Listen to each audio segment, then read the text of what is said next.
മറ്റൊരു വീഡിയോയിലേക്ക് ഏവർക്കും സ്വാഗതം ഗൈസ്. അപ്പം പുതിയൊരു വീഡിയോയിലേക്ക് ഏവർക്കും സ്വാഗതമാണ് ഗൈസ്. ഞാൻ ഷോർട്സ് ആണ് കൂടുതലും ഗൈസ് എടുക്കുന്നത്, പക്ഷെ ഞാൻ ഇപ്പോൾ ഒരു വീഡിയോ ഞാൻ എടുക്കുകയാണ് ഗൈസ്. അതാ ഗൈസ്, ഇന്ന് നല്ല ഇപ്പോൾ വെയിലുണ്ടായിരുന്നു, നല്ല കണ്ട ഇപ്പോൾ കണ്ട ആകാശം കണ്ടതിൻ്റെ പിന്നെ ഞാൻ കാണിച്ചു തരാം, നല്ലതാണ് ക്ലിയറായി കണ്ട. ഇതാണ് ഗൈസ് നമ്മളെ ആകാശം ഇരിക്കുന്നത് ഗൈസ്. അപ്പം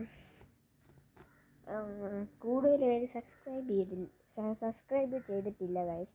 അപ്പോൾ നിങ്ങൾ കൂടുതൽ സബ്സ്ക്രൈബാണ് ചെയ്യേണ്ടത് ഗൈസ്. Please subscribe guys. അപ്പോൾ ഗൈസ് കൊണ്ടു എൻ്റെ പൊന്നെ എന്താ എൻ്റെ നിങ്ങൾ ഈ വീഡിയോ എടുക്കുമ്പോൾ അത് കാണുമ്പോൾ വെട്ടം ഉണ്ടായിരിക്കും, പക്ഷെ റിയലായിട്ട് ഭയങ്കര ഇരുട്ടാണ് ഗൈസ്. അവിടെ എൻ്റെ കുറേ വീഡിയോ ഇരിപ്പുണ്ട്, പക്ഷെ ഉണ്ടോ ഗൈസ് അവിടെ ഇരുണ്ട്, അവിടെ അഗസ്ത്യ റോഡ് ഉണ്ട്.